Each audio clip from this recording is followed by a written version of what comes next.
안녕하십니까. 둔산동 동아쌤입니다. 어쨌든 상담 시간인데 공부를 해야 되는데 이제 계획을 짜야 돼요. 그쵸? 계획을 짜야 되는데 지금 방학 동안에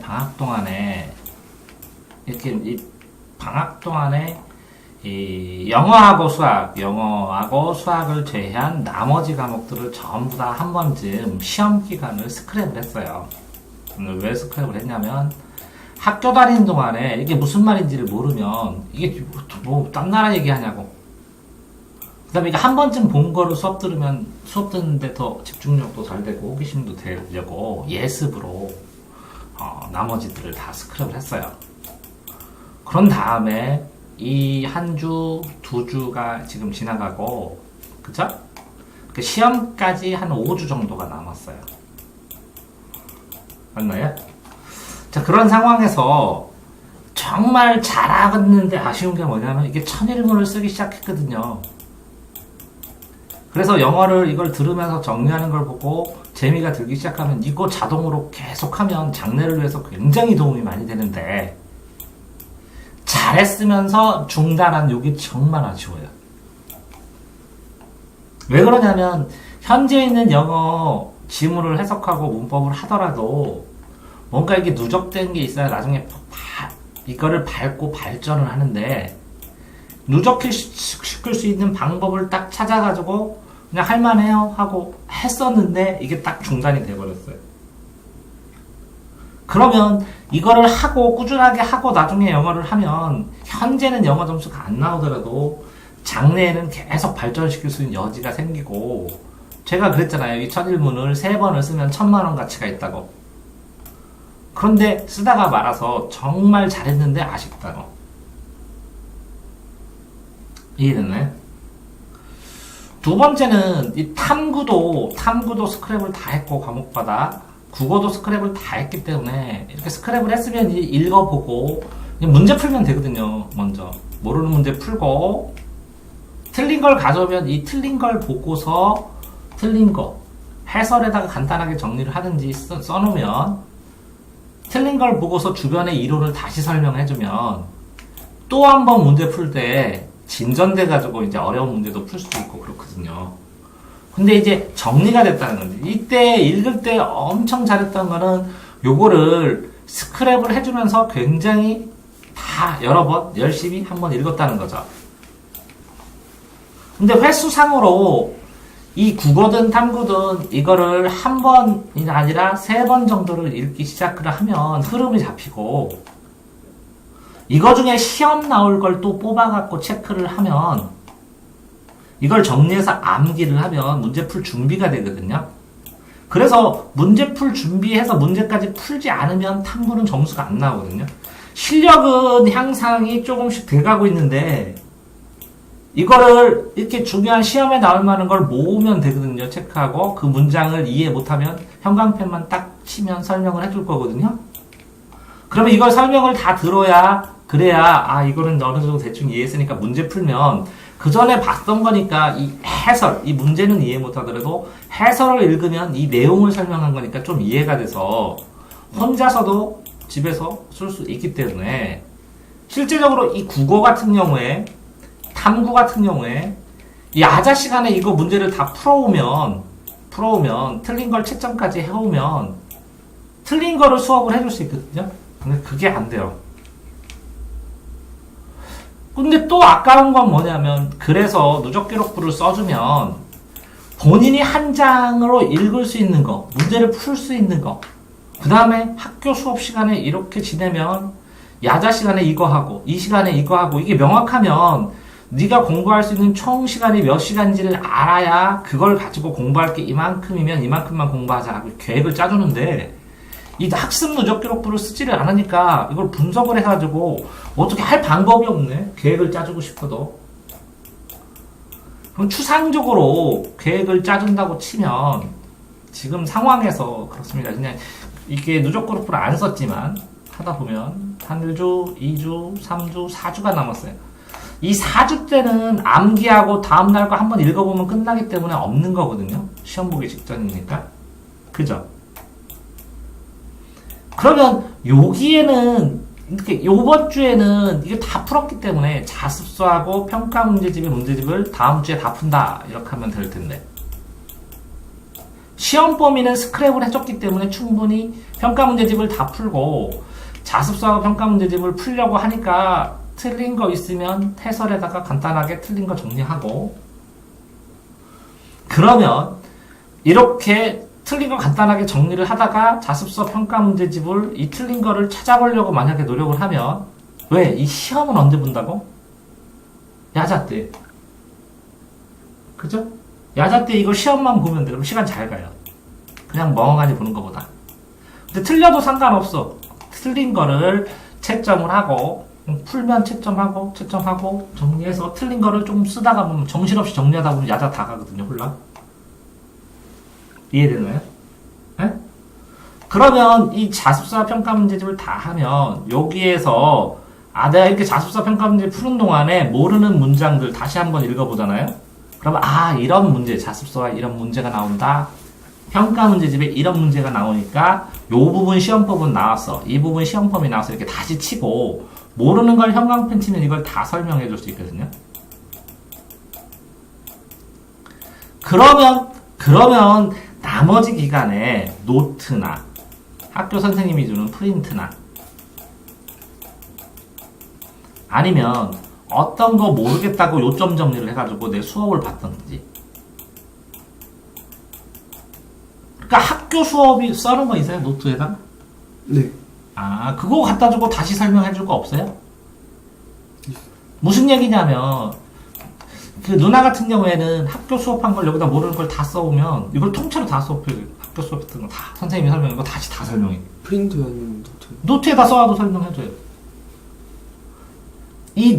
이거를 써와야 저작권법을 안 어기니까 여기다 써주면 다 학교 수업 받으면서 모르겠으면 여기다 A4 하나 놓든지 노트 놓고 A4 놓고 모르는 거 다 쓰면 야자 시간에 수업 받으면서 몰랐던 거 여기다 다 써오면 이걸 다시 다 설명하니까 그거 공부하면 되는데, 그런 다음에 암기하고 여기다가 이제 문제 추가로 푸는 것까지는 힘들 것 같아. 근데 문제는, 그러면 영어는 어떻게 해요? 그러면 영어 줬잖아요. 영어. 자, 과목이 뭐뭐 있어요? 국어. 문제 풀고 틀린 거 해결하면 그 내용 심화해서 요점 정리, 틀린 걸 중심으로 또 하면 되죠. 영어. 지금 1단원 나갔잖아요. 그죠?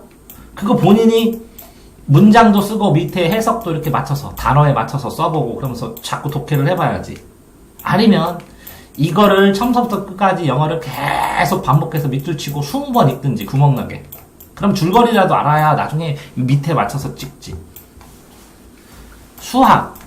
학교에서 수업한 거 모르겠으면 여기다가 문제 쓰고 여기다 해설 쓰고 이렇게 해오면, 이렇게 해서 100장 정도만 암기를 하면 반절 이상 맞거든요. 100문제 정도만 하면 거의 숫자만 바꾸고 똑같이 나오거든요. 그러니까 무리 안 하고 100개만 설명해주는데 이걸 중학생이 알아들을 만큼 자세히 설명해주잖아. 8 나누기 3은 2. 그러면 모르면 이 100장 정도 써서 녹화를 한 다음에 이걸 또 보고 하면서 따라가기 시작할 거 아니야. 그러면 탐구는 뭐라고? 자습서하고 평가 문제집 산 거 있는데 한 번 줄 쳤지만 실제적으로는 5번 정도는 줄 쳐서 이해해야 되거든. 달달달달 외우고. 그래서 거기 자습서 나온 정도, 평가 문제집에 나온 거는 비슷한 건 다 맞추겠다 하면서 계속 이걸 풀었어. 맞았어. 그래도 밑줄 치면서 읽으면 되잖아. 그죠? 그래서 이렇게 해나가면 되는데, 문제는 뭐냐면 지금 상황에서 학생이 학교 다니는데 지금 선생님들 중에서 너를 기대하고 바라보는 사람들이 몇 명 있을걸? 그치? 맞지? 그러겠죠. 지금은 상관없거든요. 지금은 상관없는데 네가 점수가 안 나오면 어떡하지? 아니라 현재 상황에서 공부를 안 하다 했기 때문에 지속적으로 발전되는 모습을 보여주면 되는 거거든요. 근데 여기서 출발하는 거랑 올라가는 게 다른데? 이거 차이로 이만큼이 매일 나는데, 그래서 어디서 출발하려고 하냐는 거죠. 그러면 희망을 가지고 해야 되는 거고, 실제 내가 객관적으로 봤을 때 희망을 가지고 하더라도 수학? 아니 이거 나머지 정리 배워도 2차 함수도 정리하고 하는 거 나는 분명히 줬거든. 희망을 가지려면 저기 수학 줬죠. 중학교 때부터 공식 다 있죠. 이거 다 보셔야 되거든요. 이거 보셔서 이해를 해도 계산하는데 시간이 걸리거든요. 영상이요? 아? 예. 그 다음에 유튜브 수학 중독이라고 해서 고등학교 거 하나씩 보라 그랬죠, 매주. 매일 하루에 한 개씩은 봐야 돼요, 수학 하려면. 이거 매일 한 개. 내 거도, 중학교 것도 한 개, 고등학교 것도 한 개. 그래서 집에서 저녁에 집에 10시 반에서 12시까지는 매일 수학 동영상 보고 쓰는 시간을 가져야 돼. 그래야 살아남아.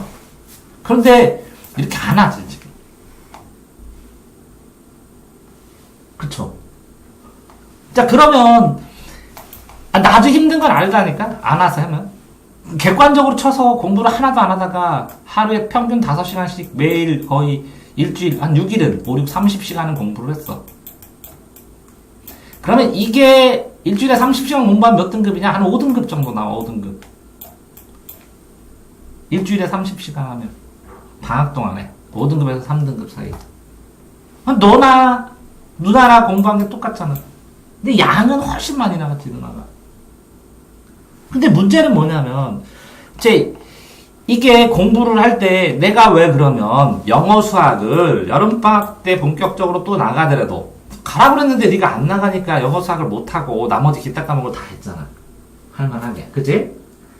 이게 안 나가더라도 어떨 때는 대학마다 서울대 넣고 그럴 게 아니라면 어떤 대학은 고등학교 내내 다니는 이 국어라는 과목에서 문학도 있고 국어, 공통국어도 있고 화법도 있고 여기에 문법도 있고 화작문도 있고 여러 가지 있거든. 이 중에 잘한 거 2개만 넣어라. 학년과 상관없이 이런 대학도 있거든. 이해돼? 그러면 영수를 지금은 조금 덜 하더라도 지금 속도로는 안 돼. 힘들어. 수학은 뭐라고? 그럼 100개나 50개에서 100개 사이만 완벽하게 외워서 나오는 거 찍겠다라는 생각이 포지션이 지금 맞는 거고, 에? 영어는 지금 배우는 거, 선생님이 배우는 거, 수업 시간에 알려준 것만 다 외우고, 본문 내용만 거의 딸딸딸딸 줄거리까지 다 외우겠다. 한글부터 다 외우고 영어 다 맞추겠다. 라고 하면 요것도 4등급 나오고, 요것도 4등급 나오거든. 나머지는 다 1등급 맞을 만큼 공부할 수 있거든. 그래서 나머지 국어나 탐구나 기타 과목을 풀로 찍어서 맞을 수 있는 피크치로 맞아봐야 자신감이나 자존감이 안 떨어지는 거지. 이거는 기초가 없어서 공부 시작한 지 얼마 안 됐는데 제가 또 올리겠습니다. 방학 동안에 더 노력하고 하면 되지만 이걸 핑계로 해서 국어? 너 책 읽었거든 웬만큼. 탐구? 못할 거라고 너 하거든? 너 이거 90, 80점 못 맞으면 너 공부 게을리한 거거든.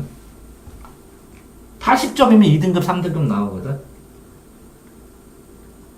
근데 영어 수학을 핑계로 어차피 여기 한지 이거 욕심내면 안 되지. 남들은 중학교 때부터 초등학교부터 시작해갖고 벌써 4년 5년을 했는데 5개월이 뭐야 5일도 집중해갖고 한 적 없거든. 그러면 욕심 들래고 나머지 피크로 맞고 이건 최소한 선방 나머지가 잘 맞는데 이것만 너무 못 맞으면 창피하고 찜찜하니까 맞을 수 있는 쉬운 거만 다 맞으라는 거지.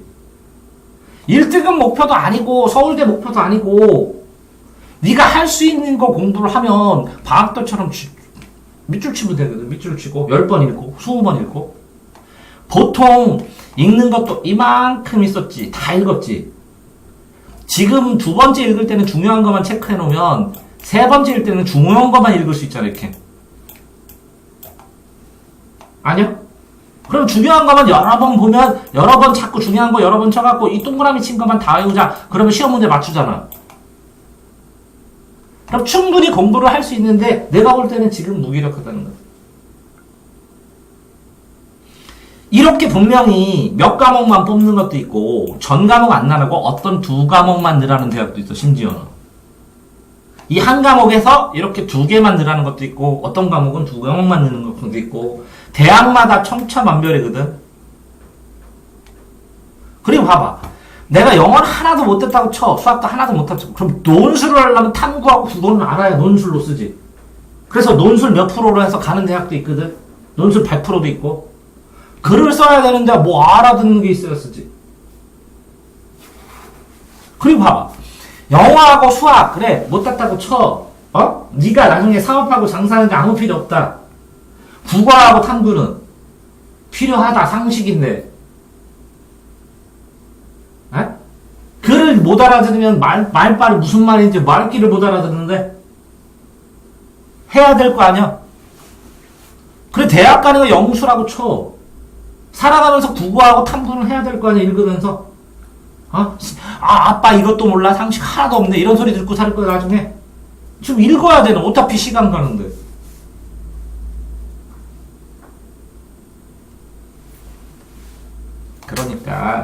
그러니까 너 말이 뭐요? 너 말이 아니 영어를 읽으려면 읽고 수학을 읽으려면 시간 계획 필요 없어. 공부를 해야 계획을 짜주지. 이걸 써와야 네가 이렇게 하니까 이 시간에 이거 배우자, 이 시간에 요거 하자, 요 시간은 할 수 있잖아, 요 시간은 이렇게 해도 이렇게 변화시키는데 소용이 없는데 어떻게 고쳐줘. 내가 짜증은 못한다니까. 짜줘도 소용없고. 근데 누적 기록부를 안 쓰면 본인이 이렇게 하겠다는 마음이 없는 거야. 어쩌면 준대 이거. 나는 어떻게 해줘야 되냐. 욕심 안 내고 하면 되거든. 할 수 있는 만큼 하는 거거든. 즐겁게. 왜 기분까지 상하고 기분까지 나빠야 되냐? 영수 때문에? 아니 영수 못한다고 사랑을 못해? 너 그거 알아? 내가 20년 동안 열심히 수업해서 버는 거 어떤 애가 이사 2번 하니까 부동산값 올라가지고 벌었어. 돈 버는 거하고 열심히 공부하는 거 또 다를 수도 있어. 그래도 즐겁게 활발하게 살아가는 건 맞는 거 아니냐? 그지 않냐? 할 수 있는 거 해보는 거지. 뭐 어마어마하게 잘하래? 나도 내도 힘들잖아. 괜히 짜증내면. 할 수 있는 거 쉬운 거부터 해야 되는 거 점수 맞을 수 있는 것부터 해. 왜 복잡하게 고민하고 그래? 그러니까 내가 전화해서 엄마한테 허락 맡았잖아. 영어가 몇 점이든 수학이 몇 점이든 시비 걸지 마시라고. 그럼 나머지는 정도 맞춰야지. 네 능력에 충분히 사회 책 읽은 게 몇 거고 네 생각이 어느 정도인데 너 알아듣거든. 탁탁탁탁 본방. 안 봐갖고 점수 안 나오는 거지. 그거 외워야지 점수 안 나오는 거지. 봐서 점수 맞아야지. 즐겁게 하고 싶은 거. 동아쌤입니다.